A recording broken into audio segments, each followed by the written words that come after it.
नमस्कार दोस्तों, मैं पारुल चौहान आप सभी का स्वागत करती हूं आपके अपने परिवार रोजगार विद अंकित में। जगदीश, परवेश, सुरेंद्र, पूजा, तुषार, आर्यन, अनीश, संजना, सभी को मेरी तरफ से गुड मॉर्निंग, नमस्ते, राधे राधे, राम राम। प्यारे प्यारे से बच्चों, कैसे हैं आप सभी? आई होप आप सभी अच्छे होंगे, अच्छे से अपनी पढ़ाई कर रहे होंगे और आपका रिवीजन भी अच्छा चल रहा होगा।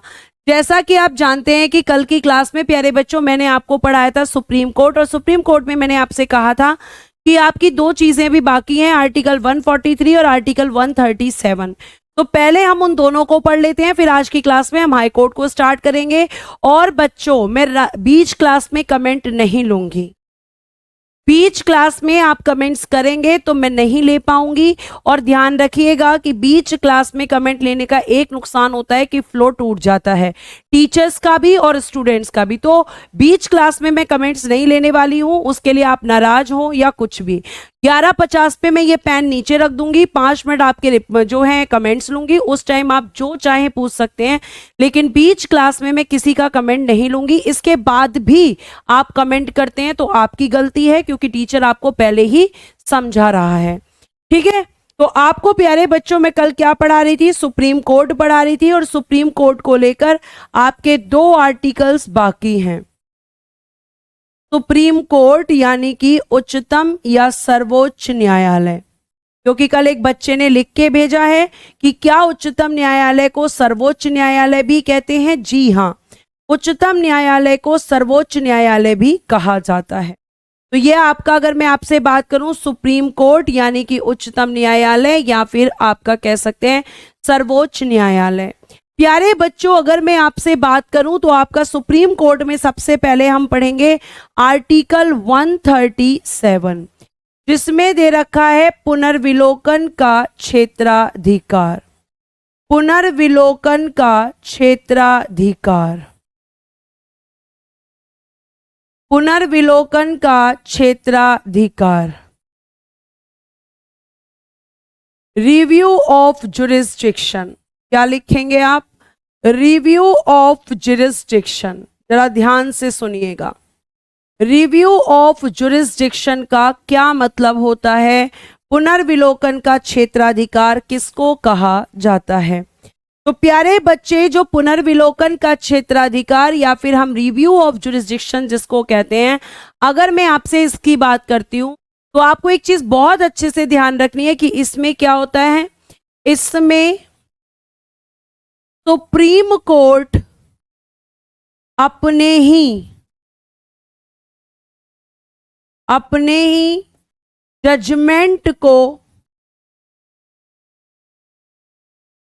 जजमेंट यानी निर्णय को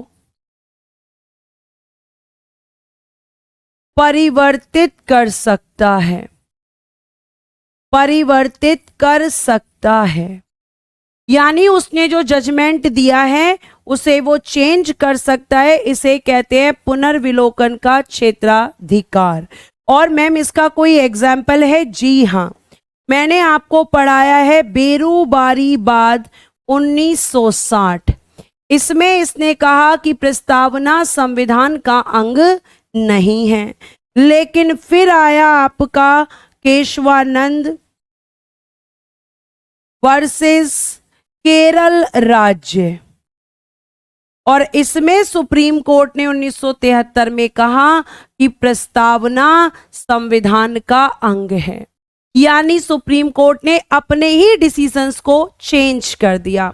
यानी सुप्रीम कोर्ट ने अपने ही डिसीजंस को क्या कर दिया है? चेंज कर दिया है। तो इसको कहते हैं पुनर्विलोकन का क्षेत्राधिकार। और एक शब्द और आता है आपका, ध्यान से सुनना, एक आप सुनते हो न्यायिक पुनर्विलोकन, दोनों में अंतर है, लेकिन बच्चा सोचता है दोनों एक ही हैं। ये आपकी गलतफहमी है। न्यायिक पुनर्विलोकन, जुडिशियल रिव्यू और पुनर्विलोकन का क्षेत्राधिकार, ये दोनों अलग अलग चीजें हैं। जुडिशियल रिव्यू को प्यारे बच्चों यूएसए से लिया गया है, यूएसए से लिया गया है। और इसमें क्या होता है, ध्यान रखिएगा, इसमें इसमें सुप्रीम या हाई कोर्ट दोनों को है ये शक्ति। इसमें सुप्रीम या हाई कोर्ट, संसद या विधान मंडल द्वारा बनाए गए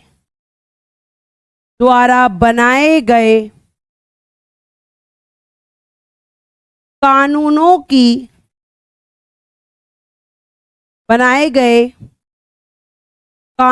की संवैधानिकता, ठीक है, कानूनों की संवैधानिकता की जांच करते हैं,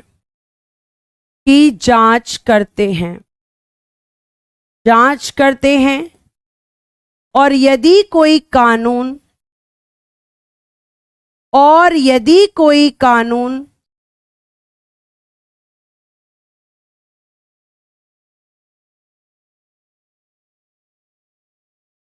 संविधान के विरुद्ध होता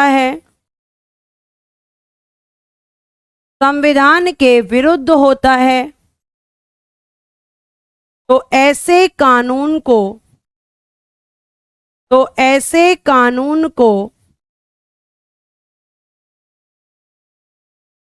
रद्द घोषित करते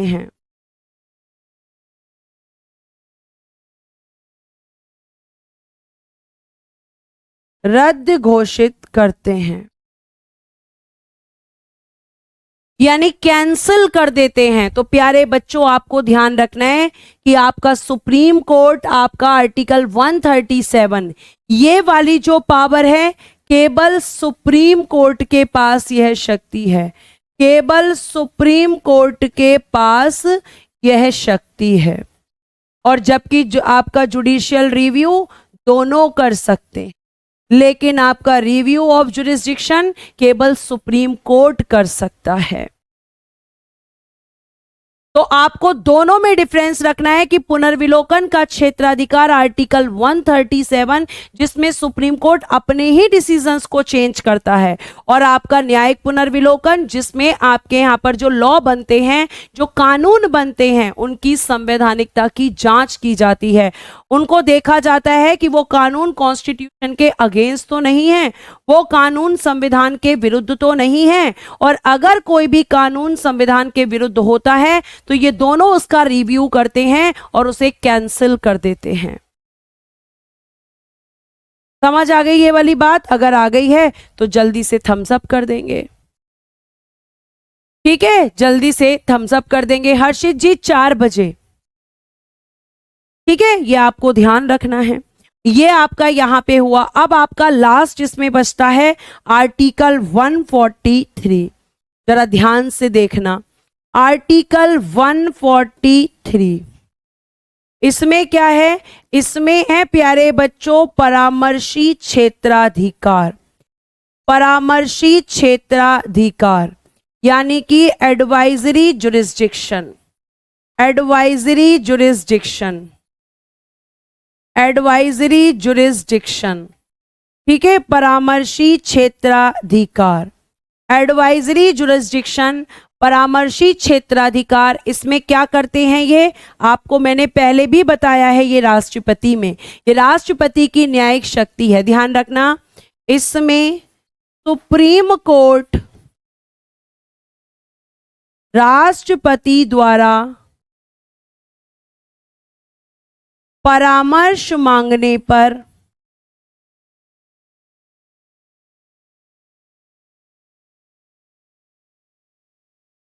राष्ट्रपति को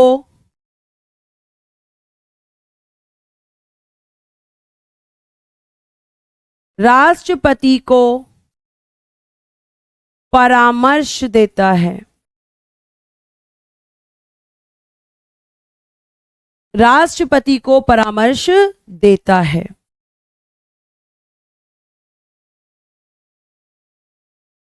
अब ये परामर्श जो देता है वो किस मामले पर? तो विधिक मामलों पर। विधिक मामलों पर परामर्श देता है, यानी कि लीगल मैटर्स। विधिक मामलों पर परामर्श देता है, लेकिन देगा तभी जब राष्ट्रपति आपके परामर्श मांगेंगे।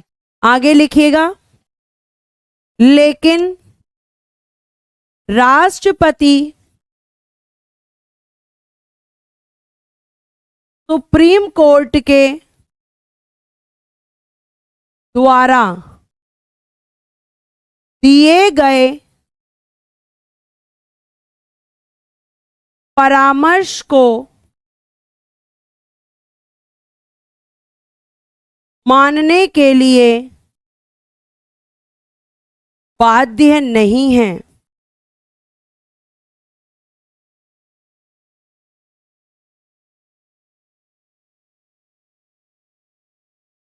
ठीक है, बाध्य नहीं है, नॉट बाउंड।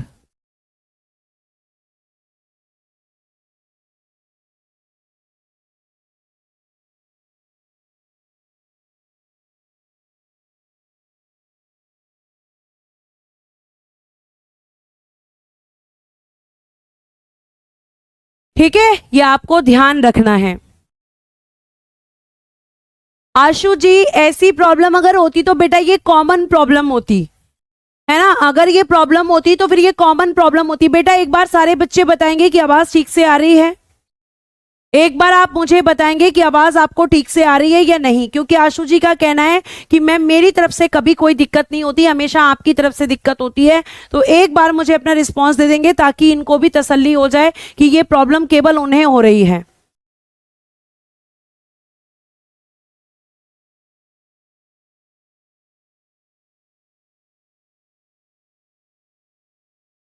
जी हाँ हर्षित, एक बार बच्चों रिस्पॉन्स देंगे कि आवाज ओके है या नहीं है, या आवाज कम आ रही है।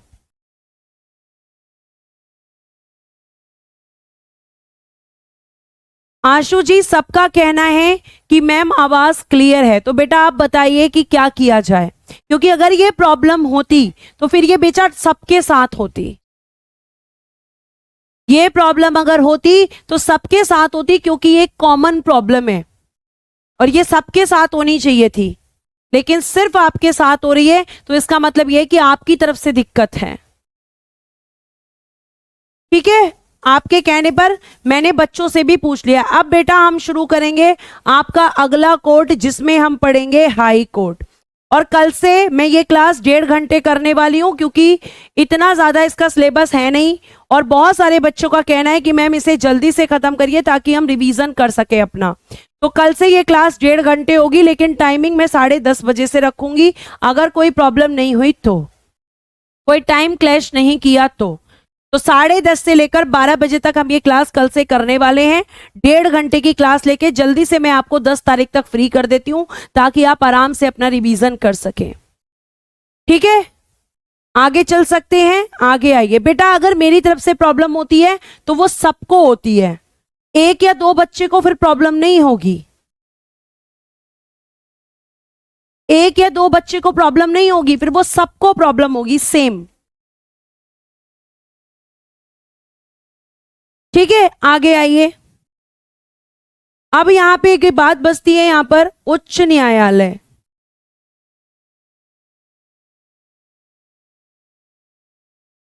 यानी कि हाई कोर्ट।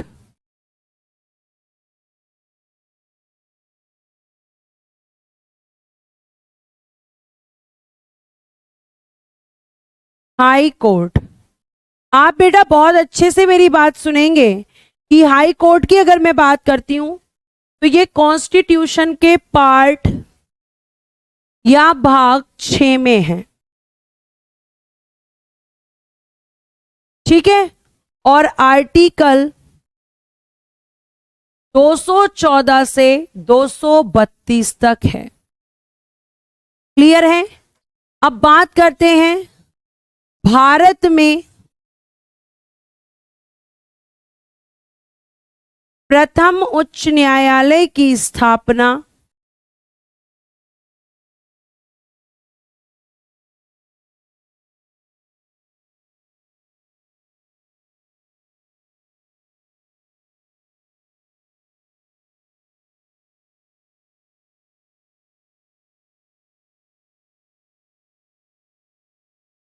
एटीन 1862 में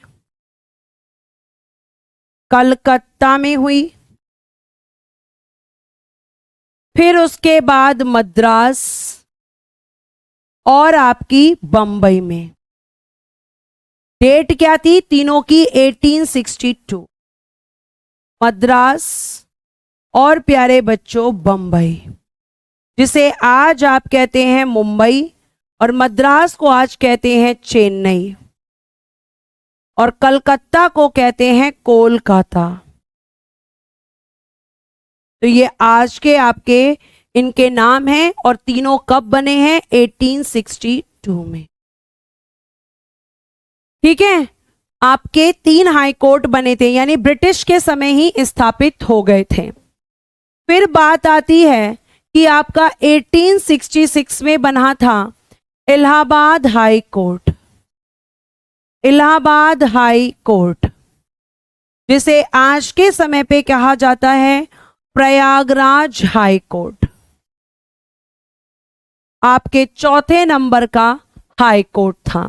तो ये 3 आपके हाई कोर्ट एक साथ बने, और चौथा आपका प्यारे बच्चों आपको ध्यान रखना है 1866 में बना था।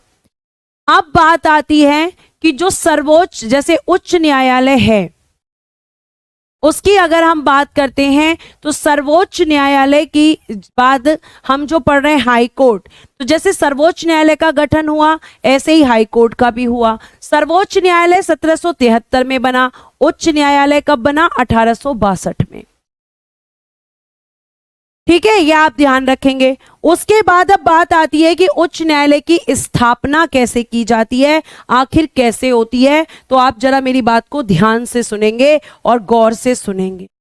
सबसे पहले आप लिखेंगे आर्टिकल 214। ये कहता है, आर्टिकल 214 की बात करते हैं तो इसमें कहा गया है कि एक राज्य के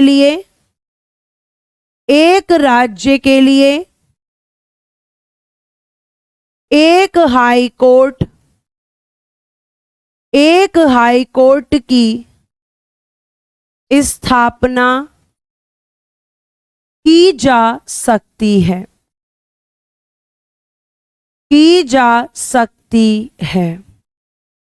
वहीं पर आर्टिकल 231 कहता है कि दो या दो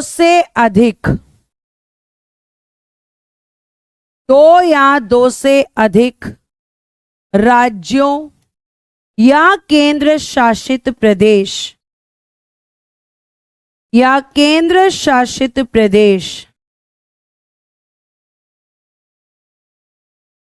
का एक हाई कोर्ट हो सकता है। यानी ऐसा नहीं है कि आप एक राज्य के लिए केवल एक ही हाई कोर्ट स्थापित कर सकते हो, आप 2 या 2 से अधिक राज्यों का, और अगर हम बात करें तो राज्यों के साथ केंद्र शासित प्रदेश का भी एक हाई कोर्ट हो सकता है, यानी कॉमन हाई कोर्ट की भी स्थापना हो सकती है। अब वहीं पे फिर एक आर्टिकल और है जो क्या कहता है, जरा उसको भी सुन लीजिए। आर्टिकल 231 के बाद में आर्टिकल 241, ये क्या कहता है? ये कहता है कि संघ शासित प्रदेश, या आप लिख सकते हो केंद्र, आप इसे संघ शासित भी कह सकते हो, केंद्र या संघ शासित प्रदेश के लिए, संघ शासित प्रदेश के लिए पृथक उच्च न्यायालय पृथक यानी कि सेपरेट, पृथक उच्च न्यायालय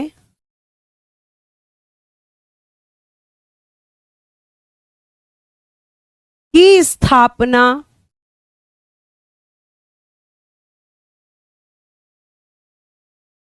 की जा सकती है।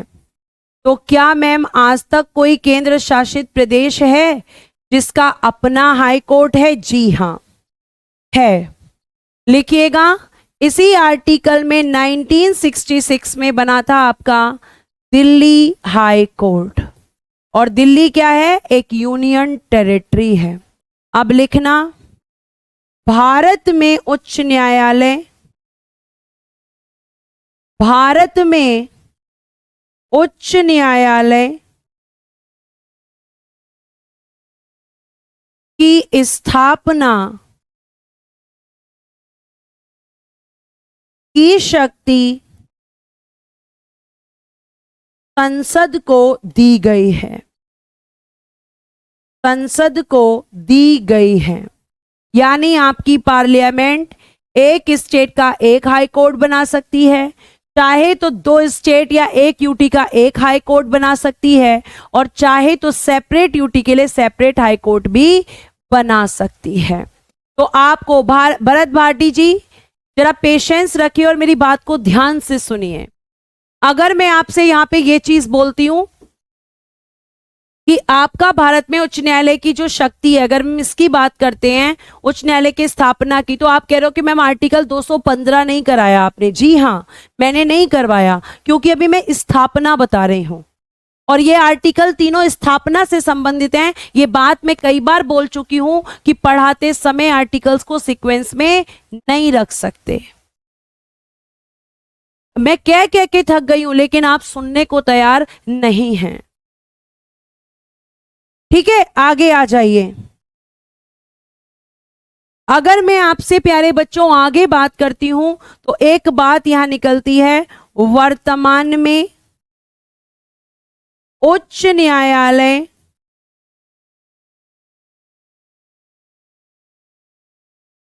उच्च न्यायालयों की संख्या, नंबर ऑफ हाई कोर्ट्स कितना है? 25। 25 आगे लिखिएगा, 25वां हाई कोर्ट अमरावती में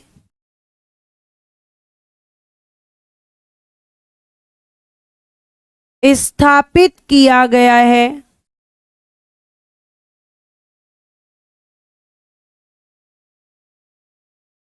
जिसने 1 जनवरी 2019 से कार्य प्रारंभ किया,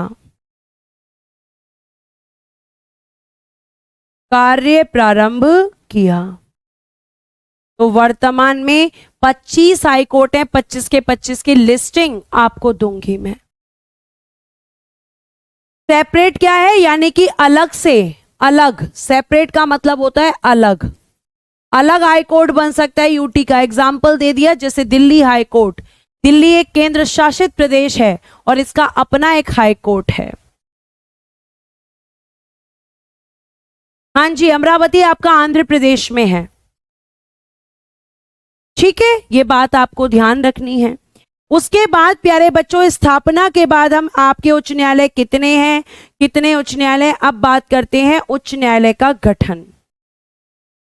ठीक है, अब बात करते हैं कि उच्च न्यायालय का गठन क्या होगा, फिर क्वालिफिकेशंस, फिर अपॉइंटमेंट। ठीक है, ये सारी चीजें हम देखेंगे यहां पर। आगे आ जाइए। अब आप एक हेडिंग देंगे, उच्च न्यायालय का गठन। हेडिंग दीजिएगा, आर्टिकल 216 उच्च न्यायालय का गठन, का गठन। कंपोजिशन ऑफ, आपको बताना है कि हाई कोर्ट में कितने जजेस होते हैं। कंपोजिशन ऑफ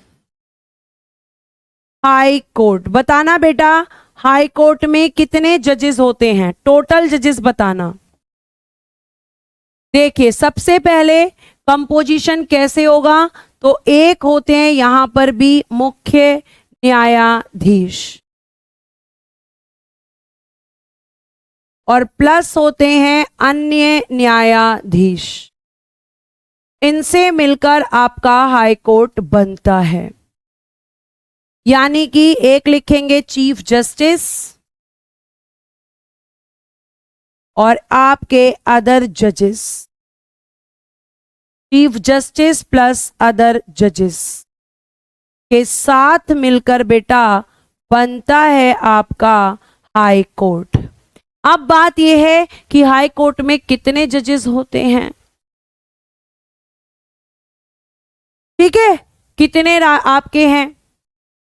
बच्चे कह रहे हैं 7+1 33+1, सब गलत बोल रहे हैं। मैं अब आपको इस प्रश्न का उत्तर देती हूं और ऐसे ही आपको फंसाया जाता है। ध्यान से, उच्च न्यायालय में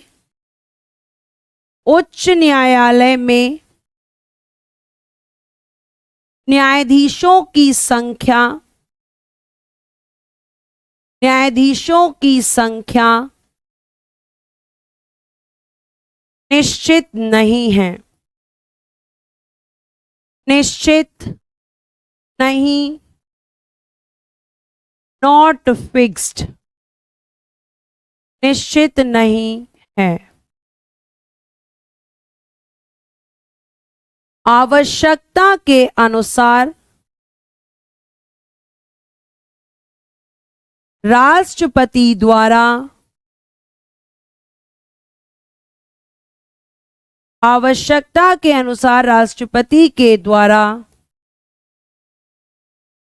समय समय पर इन्हें नियुक्त किया जाता है,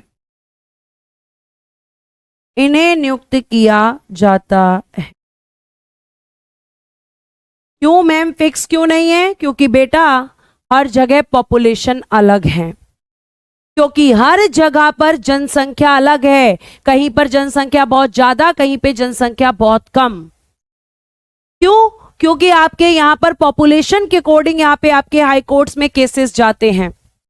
जहां पे केस ज्यादा होंगे वहां पे आपके जजेस भी ज्यादा होंगे, और जहां पे केस कम होंगे वहां जजेस भी कम होंगे। तो क्या आप फिक्स कर सकते हो? क्योंकि आपके 25 हाई कोर्ट हैं, हर हाई कोर्ट में अलग अलग संख्या है जजेस की। इक्वल क्यों नहीं है? क्योंकि पॉपुलेशन ही इक्वल नहीं है। सुप्रीम कोर्ट में 34 हैं बेटा, बट हाई कोर्ट में अलग अलग हैं।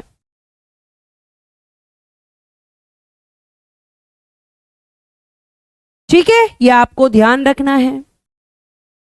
अब यहां पे कंपोजिशन हो रहा है। किसका कंपोजिशन हो रहा है? आपके हाई कोर्ट का। अब कंपोजिशन के बाद हम बात करते हैं कि हाई कोर्ट में जज बनने की क्वालिफिकेशन। तो ये तो मैं आपको स्लाइड से ही पढ़ाऊंगी। क्यों पढ़ाऊंगी स्लाइड से? क्योंकि ऑलरेडी आपके एडवोकेट जनरल में ये क्वालिफिकेशन मैं आपको पढ़ा चुकी हूँ, ऑलरेडी आपको मैं ये पढ़ा चुकी हूं। देखिएगा यहां पे, पहले ठीक कीजिएगा, 1 मिनट।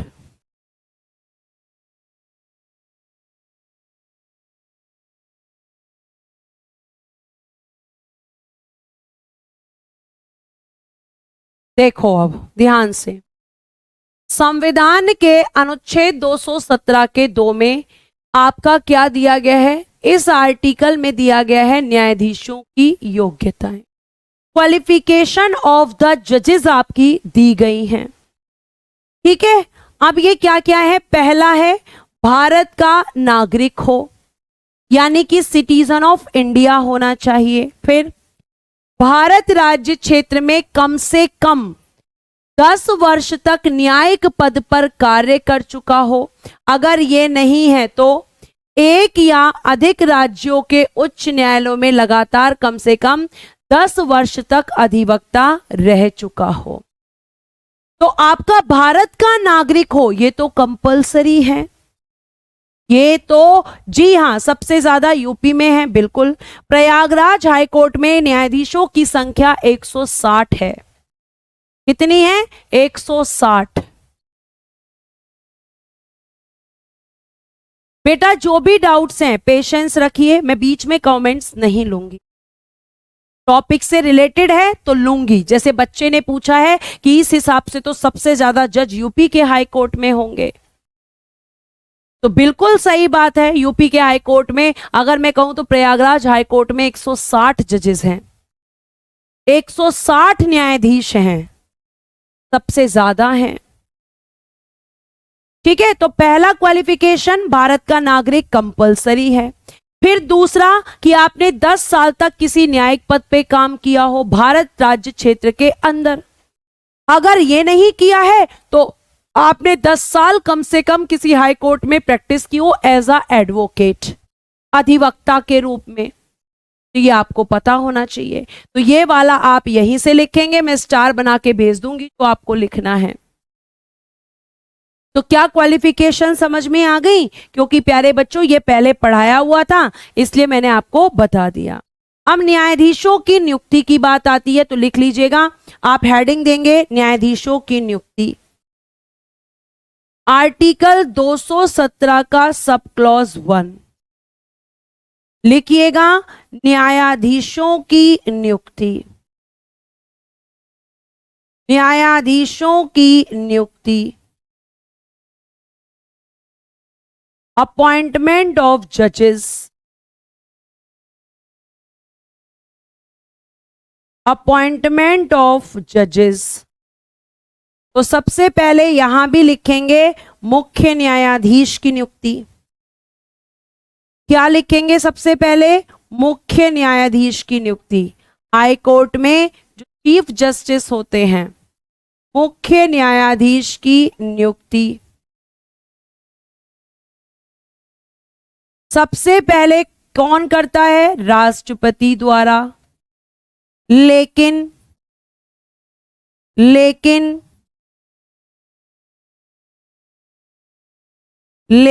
सुप्रीम कोर्ट, लेकिन सुप्रीम कोर्ट के मुख्य न्यायाधीश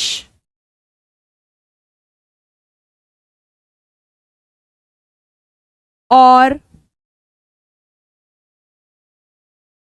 राज्य के राज्यपाल से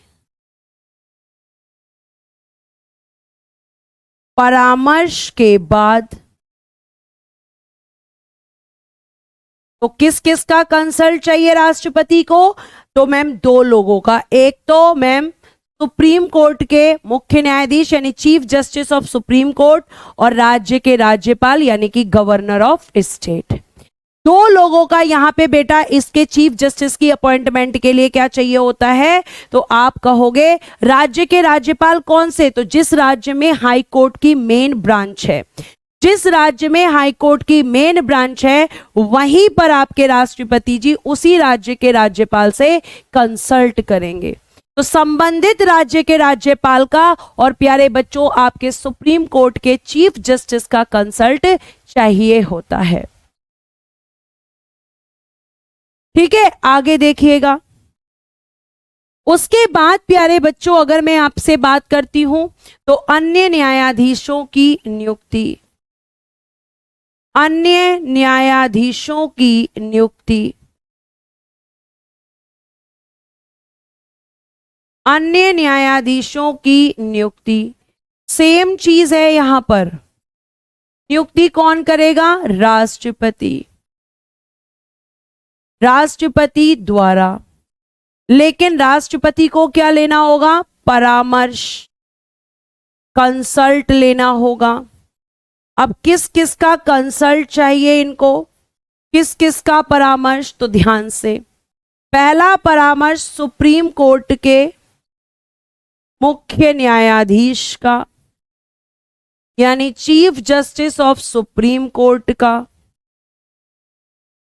अब ये राष्ट्रपति इनसे लेंगे, ठीक है, और राष्ट्रपति एक कंसल्ट इनसे लेंगे, दूसरा कंसल्ट हाई कोर्ट के मुख्य न्यायाधीश से, हाई कोर्ट के मुख्य न्यायाधीश इनसे भी कंसल्ट लेंगे। ठीक है, हाई कोर्ट के मुख्य न्यायाधीश से कंसल्ट लेंगे। ठीक, 1 मिनट। और यहां पे राष्ट्रपति तीसरा कंसल्ट किससे लेंगे? पहला, फिर यहां पे दूसरा और तीसरा कंसल्ट लेंगे राज्य के राज्यपाल से। राज्य के राज्यपाल से। तो यहां 3 लोगों का कंसल्ट तो राष्ट्रपति लेंगे। अब ये सुप्रीम कोर्ट के जो मुख्य न्यायाधीश हैं ये भी कंसल्ट करेंगे, ये भी परामर्श लेंगे। और यहां पे कितने जजेस का परामर्श लेंगे? तो ध्यान से, सुप्रीम कोर्ट के 2 वरिष्ठतम न्यायाधीशों, 2 मोस्ट सीनियर जजेस,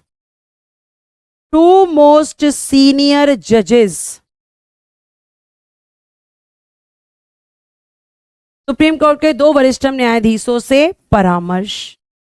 और ये परामर्श जो लिया जाएगा वो कैसा होगा? आपको पहले भी बताया था, लिखित होगा, रिटर्न होना चाहिए, तभी राष्ट्रपति आपके सुप्रीम कोर्ट के चीफ जस्टिस की बात मानेंगे, वरना नहीं मानेंगे। स्लाइड इधर ज्यादा हो गई, 1 मिनट। अब ठीक है।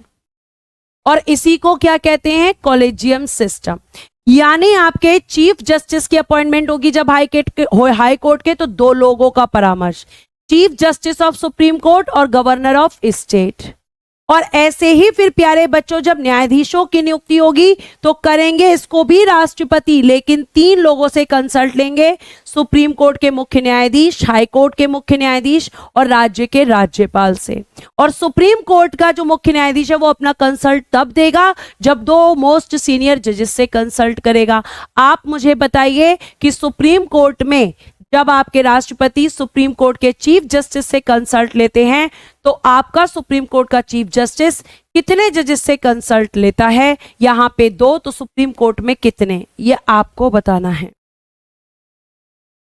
ठीक है, ये आपको बताना है। पुशिका जी, मैंने अभी आपके प्रश्न का उत्तर दिया कि जिस हाई कोर्ट की अगर आप बात कर रहे हो कि किस राज्य के का लेंगे, अगर हरियाणा और पंजाब की बात करें तो जहां पर हाई कोर्ट की मेन ब्रांच होगी, जहां पर हरियाणा और आपका जैसे चंडीगढ़ और इसकी बात करते हैं हम, तो ऐसा हाई कोर्ट जो 2 से ज्यादा राज्यों के लिए बना हुआ है या केंद्र शासित प्रदेश के लिए बना हुआ है, तो उस हाई कोर्ट की एक मेन ब्रांच होती है। तो वो मेन ब्रांच जिस जगह पर होगी, जिस राज्य में होगी, उसी का। बहुत बढ़िया, जिन बच्चों ने कहा विक्की नहीं, उसके बाद रानी, विजय, उसके बाद में बहुत सारे आंसर आने लगे। अब 4, उनका बिल्कुल सही है, 4 में। तो पुशिका जी, जहां पर मेन ब्रांच होगी, जैसे मान के चलो आपका एक ए स्टेट है, मैं समझा देती हूं, एक ए स्टेट है, एक बी स्टेट है और आपका एक सी है जो कि एक यूटी है, और इन तीनों का क्या है? एक ही हाई कोर्ट है। लेकिन इस हाई कोर्ट की जो मेन ब्रांच है, जो इसकी मुख्य शाखा है, वो कहां पर है? वो है मैम ए स्टेट के अंदर। तो ए स्टेट का जो गवर्नर होगा उसका कंसल्ट, ए स्टेट का जो गवर्नर होगा उसका कंसल्ट, क्योंकि बी और सी इसके क्षेत्राधिकार में तो आते हैं, इसके जुरिस्डिक्शन में तो आते हैं, लेकिन इसकी मेन ब्रांच ए स्टेट में है। यह आपके प्रश्न का उत्तर है। क्या ये बात आपको समझ आई पुशिका? अगर आ गई है तो मुझे थम्स अप करके भेज दीजिए, और बाकी बच्चे भी, कि यहां तक कोई दिक्कत तो नहीं है, यहां तक किसी को कोई प्रॉब्लम तो नहीं है कि यहां पे किस तरीके से इनका, यहां पे प्यारे बच्चों ये केवल क्या है, आपको समझाने का एक एग्जाम्पल है। तो जिस जगह इसकी मेन ब्रांच होती है उस स्टेट के गवर्नर से यहां पे कंसल्ट किया जाता है। नियुक्ति हो गई, क्वालिफिकेशंस हो गई। उसके बाद अब हम बात करेंगे कार्यवाहक मुख्य न्यायाधीश की नियुक्ति। ये मैं आपको यहीं से पढ़ाऊंगी, क्योंकि ये मैं कई बार बता चुकी हूं कि कार्यवाहक मुख्य न्यायाधीश कब आता है। जब मुख्य न्यायाधीश अपने पद पर नहीं होता या उसका पद किसी कारण से खाली हो जाता है तो उस समय कार्यवाहक मुख्य न्यायाधीश आता है। यही रीजन सुप्रीम कोर्ट में है और यही रीजन आपका यहां पे हाई कोर्ट में। ठीक है, कोई संख्या डिसाइड नहीं है बलजीत यादव, अगर होती तो मैं जरूर बताती आपको।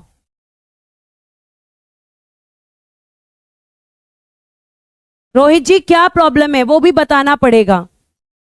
ठीक है, प्रॉब्लम है ये तो आपने बता दिया, लेकिन क्या प्रॉब्लम है वो भी बताइए।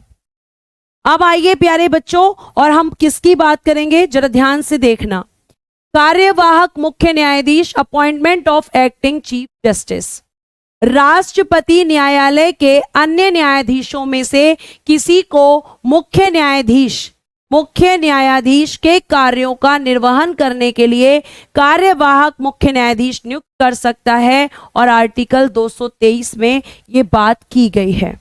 यानी अगर मैं आपको इसे, आप कहो कि मैम स्लाइड से नहीं, तो मैं आपको यहां पे बता देती हूं, देखना जरा। आर्टिकल 223 इसमें क्या है?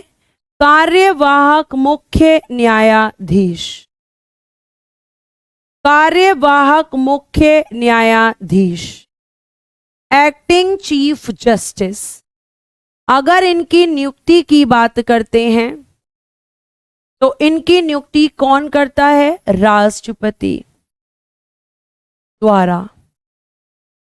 बात आती है कि कार्यवाहक मुख्य न्यायाधीश कहां से आते हैं, कहां से नियुक्त, तो आप क्या लिखेंगे? ध्यान से सुनिएगा। कहां से नियुक्त? तो आप लिखेंगे उच्च न्यायालय के अन्य न्यायाधीशों में से नियुक्त, क्योंकि चीफ जस्टिस के अलावा अदर जजेस भी तो होते हैं, तो उन्हीं में से नियुक्त होते हैं।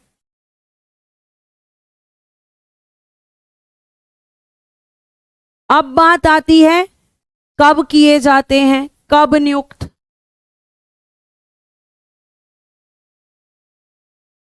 जब मुख्य न्यायाधीश का पद रिक्त हो या वह अनुपस्थित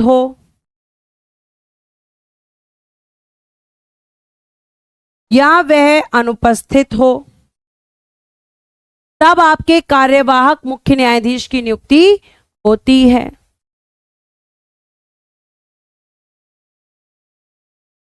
ठीक है,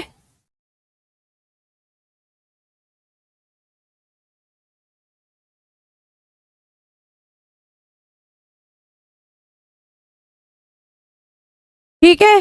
तो प्यारे बच्चों, आर्टिकल 223 में यह बात की गई है। अब आर्टिकल 224 में आपको पढ़ाने जा रही हूं, जरा गौर से सुनना, क्योंकि इसमें क्या है जरा ध्यान से। आर्टिकल 224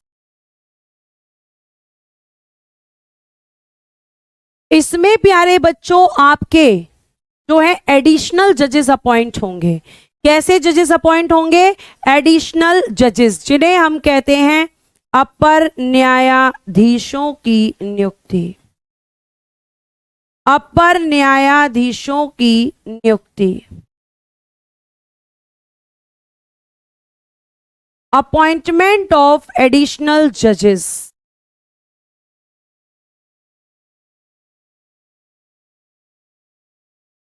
एडिशनल जजेस,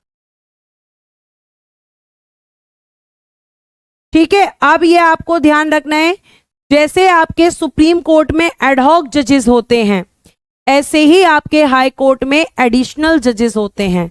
तो सबसे पहले प्यारे बच्चे आप इसके अंदर एक चीज लिखेंगे, और वो क्या लिखेंगे? केवल हाई कोर्ट में नियुक्त, केवल हाई कोर्ट में नियुक्त।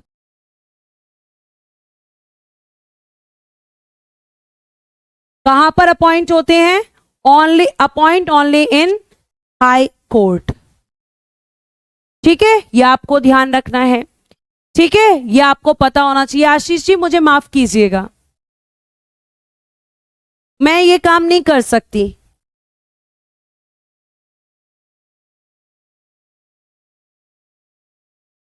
चलो आगे देखो, केवल हाई कोर्ट में नियुक्त होते हैं कौन? एडिशनल जजेस। लेकिन बात यह आती है कि 2-3 क्वेश्चन दिमाग में उठते हैं। नियुक्ति कौन करता है? पहला क्वेश्चन मैम। ठीक है, नियुक्ति कौन करता है, पहला क्वेश्चन है मैम। फिर दूसरा क्वेश्चन, नियुक्ति क्यों की जाती है? नियुक्ति क्यों की जाती है, हमारा आपका दूसरा क्वेश्चन। तो प्यारे बच्चों, एडिशनल जजेस जो होते हैं, यह आपको ध्यान रखना है कि ध्यान से सुनना। नियुक्ति राष्ट्रपति द्वारा। दूसरा क्वेश्चन क्या है? क्यों की जाती है? बेटा बहुत अच्छा सा रीजन है, ध्यान से सुनना। जब कभी किसी हाई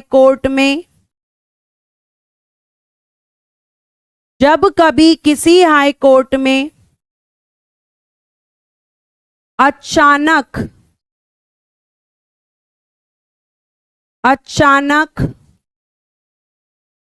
उसके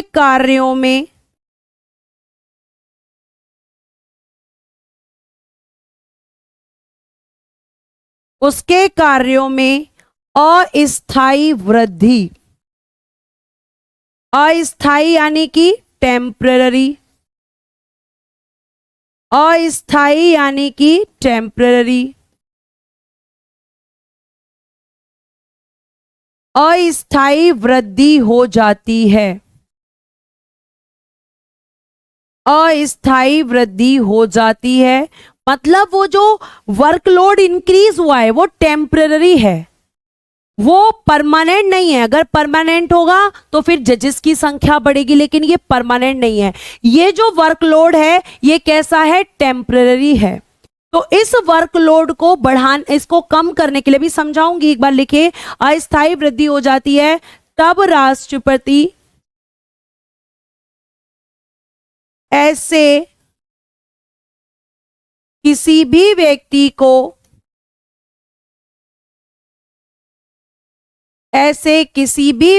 को अपर न्यायाधीश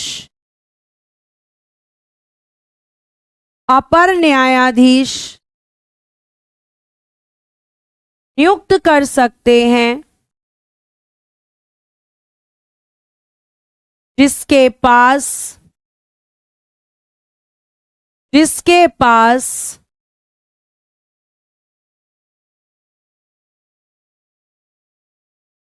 पास हाई कोर्ट का जज बनने की योग्यता हो। तो आपको पता चल गया कि एडिशनल जजेस क्यों बनते हैं। तो मैम जब वर्कलोड इंक्रीज हो जाए, और वो जो इंक्रीज हुआ है वो टेम्पररी होना चाहिए, लेकिन मैम एडिशनल का मतलब होता है अतिरिक्त। अतिरिक्त का मतलब है कि जितनी संख्या है उससे ज्यादा।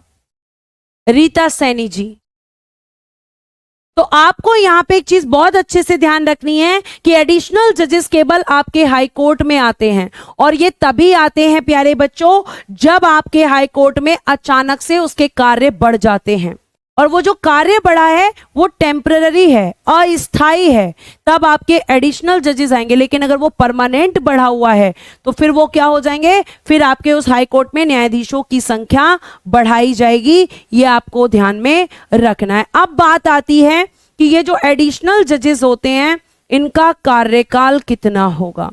तो एडिशनल जजेस का जो टेन्योर होता है प्यारे बच्चे, ये केवल कितना होगा? 2 वर्ष। ये इससे ज्यादा यहां पर नहीं रह सकते, केवल 2 साल के लिए एडिशनल जजेस को अपॉइंट किया जाता है। अब मेरी बात ध्यान से सुनेंगे। जैसे आप हैं, अब स्कूल में क्या होता था, ध्यान से सुनिएगा। आप स्कूल में थे, स्कूल लाइफ याद आ गई होगी, है ना। जब आप स्कूल में थे, मैम आपने न्यायाधीश नहीं लिखा, वृद्धि हो जाती है तब राष्ट्रपति ऐसे किसी भी व्यक्ति को अपर न्यायाधीश नियुक्त कर सकते हैं इसके पास हाईकोर्ट का जज बनने की योग्यता हो। अपर न्यायाधीशों की नियुक्ति केवल हाईकोर्ट में नियुक्त राष्ट्रपति द्वारा जब किसी हाईकोर्ट में अचानक उसके कार्यों में अस्थायी वृद्धि हो जाती है तब राष्ट्रपति ऐसे किसी भी व्यक्ति को अपर न्यायाधीश नियुक्त कर सकते हैं इसके पास हाईकोर्ट का जज बनने की योग्यता हो। सही तो है बेटा, सब ठीक ही तो है। इसे समझा दूं, मुझे पता है कि आपका 50 हो चुका है। सुन लो मेरी बात। जैसे आपका क्या होता था, स्कूल में कई बार आपकी तबीयत खराब हो जाती थी स्कूल टाइम, तो आपकी क्लासेस मिस हो जाती थी, तो आपके पास बहुत सारा काम हो जाता था, तो आप टीचर्स से कहते, तो टीचर कहते थे कोई बात नहीं, अपना होमवर्क कंप्लीट करने में आप हेल्प ले लो। मतलब आपका जो काम है जो रेगुलर चल रहा था उसमें अचानक वृद्धि हो गई आपकी तबीयत खराब होने की वजह से, तो आपने क्या किया, दूसरे लोगों की हेल्प ली और उस होमवर्क को खत्म किया, यानी आपको अपने से अलावा लोगों की जरूरत पड़ी। ऐसे ही प्यारे बच्चों हाई कोर्ट में होता है। हाई कोर्ट में कभी कभी वर्कलोड अचानक से बढ़ जाता है, लेकिन वो परमानेंट नहीं होता, वो टेम्पररी होता है। तो उस काम को खत्म करने के लिए हमें अधिक जजेस की जरूरत होती है, और हम क्या कर लेते हैं, तो मैम हम उसमें यहां पर फिर आपके एडिशनल जज अपॉइंट कर लेते हैं 2 साल के लिए। आर्टिकल 223 में, ठीक है मैं चेक कर लेती हूं। आर्टिकल 223 कार्यवाहक मुख्य न्यायाधीश राष्ट्रपति द्वारा कहां से नियुक्त, उच्च न्यायालय के अन्य न्यायाधीशों से नियुक्त किए जाते हैं। कब नियुक्त, जब मुख्य न्यायाधीश, अच्छा, जब मुख्य न्यायाधीश का पद रिक्त हो। थैंक यू बच्चा, आगे आ जाइए। तो अब हम खत्म करते हैं। अब आप जो है, आपकी बारी है, आप जो है यहां पे आराम से मुझसे क्वेश्चन पूछ सकते हैं। पहला क्वेश्चन आ रहा है प्रैक्टिस सेट को लेकर। बेटा 1 बजे आपका रीजनिंग का प्रैक्टिस सेट चल रहा है, 2 बजे मैथ्स का प्रैक्टिस सेट चल रहा है, और 4 बजे से शाम को जीएस का प्रैक्टिस सेट चल रहा है। उसके बाद कल से क्लास कितने बजे लेनी है, तो या तो मुझे बताओ 10 से 11:30 लेनी है या 10:30 से 12 लेनी है, बता दीजिए जल्दी से। हमारी तो पिटाई होती थी किसी और से होमवर्क करवाने पे, हाँ जी हो जाती थी, लेकिन वो तब होती थी जब आप ठीक हैं, फिट हैं, और आप फिर भी दूसरों की हेल्प ले रहे हैं। ठीक है मैम, ये पिछले लड़के लड़कियों कर रहे हैं, उन्हें आगे बिठा दो। अच्छा ओके, और कोई कमेंट है?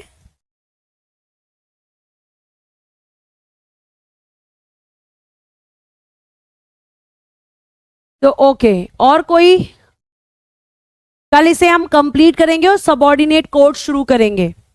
ठीक है, अधीनस्थ न्यायालय हिंदी का अध्यापक याद आ गया 10:30 से। ठीक है, तो 10:30 से आपकी क्लास का टाइम फिक्स है, मुझे कोई भी इसमें एक्सक्यूज नहीं चाहिए। क्यों नहीं चाहिए? क्योंकि प्यारे प्यारे से बच्चों, आपकी जो सिलेबस है वो मुझे खत्म करके आपको रिवीजन का पूरा टाइम, क्योंकि बहुत ज्यादा बचा नहीं है, तो हम जल्दी से उसे खत्म कर लेते हैं और फिर आप भी फ्री, मैं भी फ्री। अब आपका सबऑर्डिनेट कोड बचा है, लैंग्वेज आपका बचा है। ठीक है, लोकपाल, लोक आयोग, संघ लोक सेवा आयोग, योजना आयोग, नीति आयोग, ये सब मैं ऑलरेडी आपको करा चुकी हूँ। लास्ट में फिर अगर मैं बात करूं तो आपके संविधान की विशेषताएं लिखवा दूंगी, लिखवाने की जरूरत भी नहीं पड़ेगी, उसकी एक लिस्टिंग रहेगी जिसमें कि आपका संविधान कैसा कैसा है, आपका संविधान बड़ा क्यों है, आपका संविधान लिखित है, अलिखित कौन सा है, ये सब फैक्ट आपको बता दूंगी। सोर्सेज मैं आपको पढ़ा चुकी हूं। तो कल से 10:30 बजे से लेकर और 12 बजे तक आपकी टाइमिंग फिक्स है। कल से आपकी क्लास 10:30 से 12 रहेगी।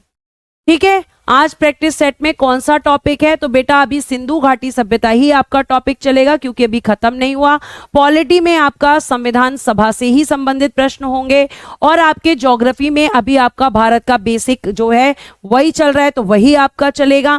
ठीक है, इकोनॉमिक्स में मूल सिद्धांत चल रहे हैं, वही चलेगा। उसके अलावा करंट अफेयर्स आपका रहेगा, और स्टैटिक जीके में भी डांस से क्वेश्चन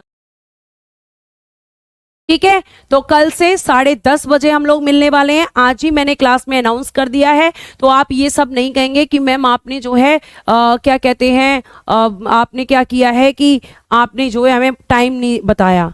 तो 10:30 से 11:30। Happy teachers day in advance. इतना एडवांस क्यों भाई, कल कहाँ जा रहे हो? कल भी तो क्लास होगी, कल छुट्टी नहीं है। ये मत सोचना कि कल छुट्टी है, जी नहीं, कल बिल्कुल छुट्टी नहीं है, कल क्लास होगी और कल तो 10:30 बजे क्लास होगी। ठीक है, तो कल मिलते हैं सेम टाइम पर। जी हाँ, एक बच्चा कह रहा है ठीक है मैम कल मिलते हैं 10:30 बजे पर। संशोधन और करा देना प्लीज। संशोधन की ऋतु आपको पीडीएफ दे दी जाएगी। ऑलमोस्ट संशोधन सारे मैं आपके चैप्टर्स में करवा चुकी हूं। अब जो भी संशोधन बचा है इस संडे मुझे यही काम करना है। इस संडे तो नहीं हो पाएगा, नेक्स्ट संडे हो पाएगा, क्योंकि मंडे को मेरी एक क्लास है। ठीक है, मंडे को या फिर ट्यूसडे को कहूं तो मेरी एक क्लास है और अमेंडमेंट की पीडीएफ में तैयार कर लूंगी। फ्राइडे या सैटरडे में कर लेती हूं, देखती हूं टाइम मिलता है, और वो सारे बैचेस में मुझे डालनी है। तो अमेंडमेंट की पीडीएफ आपको बनाकर दे दूंगी जो इंपॉर्टेंट अमेंडमेंट है। मैम सुन लो बेटा, आप ही की सुन रही हूं। वसुदेव तिवारी कह रहे हैं आप मेरा नाम कभी नहीं लेती हो। ठीक है, और कोई एमटीएस का गागर में सागर कब है? आशु जी इसके बारे में बच्चा पता करके बताऊंगी मैं, अभी इसके बारे में मुझे जानकारी नहीं है। पेपर से कुछ दिन पहले ही गागर में सागर स्टार्ट होता है। तैयार हैं आप लोग? जी बिल्कुल। एक शायरी सुना दो। शायरी मुझे नहीं आती है, वो नवीन सर ही सुना सकते हैं। शायरी तो नवीन सर को ही आती है भाई, शायरी मुझे बिल्कुल नहीं आती है। ठीक है, तो कल प्यारे बच्चों हमसे आपके 10:30 बजे अपनी क्लास को स्टार्ट करेंगे और आपके हाई कोर्ट खत्म करके सबऑर्डिनेट कोर्ट को खत्म करके फिर मैं पहले आपको आपकी पढ़ाऊंगी आधिकारिक भाषाएं। ठीक है, ये आपकी आधिकारिक यानी कि ऑफिशियल लैंग्वेज क्या है, किस तरह से चीजें होती हैं, वो सब पढ़ा के फिर जो भी आपका संविधान की विशेषताएं, संविधान में आपके जो चिन्ह होते हैं, जैसे नेशनल सिंबल्स जो आपके, मैं अगर बात करूं आपका फ्लैग हो गया, सॉन्ग हो गया, नेशनल एंथम हो गया, ये सब कब एक्सेप्ट किया गया था, ये सब करते हुए आपकी क्लास को मैं समाप्त करूंगी। और मुझे लगता है कि 10 तारीख से पहले ही पहले आपकी पॉलिटी खत्म हो जाएगी। अगर आपका साथ बना रहा तो भैया मैं सबके कमेंट ले रही हूं, भैया ऐसा मत सोचो मेरे लिए सब बराबर हैं। बच्चों आप सब मेरे लिए एक बराबर हो। ठीक है, कोई भी मेरे लिए बड़ा या छोटा या कोई भी ज्यादा या कम नहीं है। आप सब मेरे स्टूडेंट्स हो और सबके लिए बराबर मेरे दिल में जगह है और सबके लिए बराबर ही आशीर्वाद है कि आप सब अपने एग्जाम्स में क्वालिफाई हो, अपने एग्जाम्स को अच्छे से क्वालिफाई करके आए, अपना जो एग्जाम है उसको अच्छे से प्रिपेयर करते रहें, अपने पेरेंट्स का नाम रोशन करें और थोड़ा बहुत जो है हमारा योगदान है तो हमें तो खुशी होगी ही जिस दिन आप कामयाब होंगे। ठीक है, तो और भी कोई प्रॉब्लम है तो आपके लिए कमेंट बॉक्स है टेलीग्राम पर, आप हमेशा वहां पर। और एक और चीज मैं बोलना चाहती हूं आज की क्लास में, जैसे बच्चों जो प्रैक्टिस सेट चल रहे हैं वो प्रैक्टिस सेट आपके लिए हैं, तो मैं स्पेशली अपने लिए कहना चाहूंगी कि आपका जो प्रैक्टिस सेट चल रहा है उस प्रैक्टिस सेट में आप मुझे अपने सजेशंस दे सकते हैं कि मैम ये वाला चैप्टर करवा दीजिए, ये वाला चैप्टर भी हमारे प्रैक्टिस सेट में शामिल कर दीजिए। जैसे फॉर एग्जांपल स्टैटिक जीके, कोई भी ऐसा चैप्टर जो आपको लगता है कि यहां से आजकल एग्जाम में ज्यादा क्वेश्चन आ रहे हैं। वैसे मैं अपनी तरफ से भी कोशिश करती हूं, लेकिन प्यारे बच्चों आप 10 से 11:30 ही होगी, सॉरी 10:30 से 12 होगी। 10 से देख लेते हैं 10 या 10:30। वैसे कल से आपकी क्लास 10:30 से और हम करेंगे 12 बजे तक। ठीक है, तो आप जो है हाँ चिक दमा डम टॉपिक रह गया है मैम, वो तो आकाश सर कंप्लीट कराएंगे। ठीक है, वो आकाश सर के साथ कंप्लीट करना। तो प्यारे बच्चों कल की टाइमिंग याद रखना 10:30 से 12 हम कल से अपनी क्लास करने वाले हैं। अब बहुत सारे बच्चे परेशान हैं कि मैम 10 से 11:30 कर लो। अच्छा आपको ब्रेक मिल जाएगा है। ये बताओ आपकी केमिस्ट्री की क्लास कितने बजे से है? 10 या 10:30? एक बार लास्ट बता दो, 10 या 10:30, एक बार लास्ट। इसके बाद में करंट आपसे टाइमिंग नहीं पूछूंगी बल्कि टाइमिंग मैं फिर खुद ही सेट करा दूंगी। इस बार आरपीएफ को फोड़ना है? जी बिल्कुल, मैं चाहती हूं कि आप फोड़ें। ठीक है, तो लास्ट बता दीजिए कमेंट करके 10 या 10:30 जल्दी से, ताकि मैं क्लास को समाप्त करूं और कल मैम आप अपने हिसाब से करा देना ना। बलजीत जी मैं तो करवाऊंगी ही, लेकिन बच्चों के भी सजेशंस जानने जरूरी हैं। आप लोगों का साथ है तभी मैं कुछ कर पाऊंगी। 10 से 10 से 10:30 से 10:30 से 10:30 से मैम 10:30 से 12 है, 12 से केमिस्ट्री है, तो 10 से 11:30 कर लेते हैं ताकि आपको आधा घंटे का ब्रेक मिल जाए। ठीक है, 10 से 11:30, 10 बजे फिक्स कर दिया है बच्चा, आप कोई एक्सक्यूज नहीं। 10 से 11:30 कल हम मिलेंगे ताकि आधा घंटे के ब्रेक के बाद आप 12 बजे से केमिस्ट्री पढ़ सके। लगातार आप 3 घंटे नहीं पढ़ सकते हैं। ठीक है, तो आज के लिए फिर हम इतना ही रखते हैं। कल मिलेंगे 10 बजे सेम टाइम पर, सेम प्लेस पर, सेम क्लास में, इसी टॉपिक के साथ। और कल आपका एक नया टॉपिक शुरू होगा, अधीनस्थ न्यायालय। ठीक है, 10 बजे से रहेगी बेटा class. Bye bye, take care and अगर कोई भी टाइम क्लैश हो रहा होगा तो फिर 11 ही रहेगी। मैं आज पता करके और ग्रुप में मैसेज पिन कर दूंगी। ठीक है, चलिए फिर bye bye, take care and good day everyone. जय हिंद, जय भारत। हंसते रहो, मुस्कुराते रहो।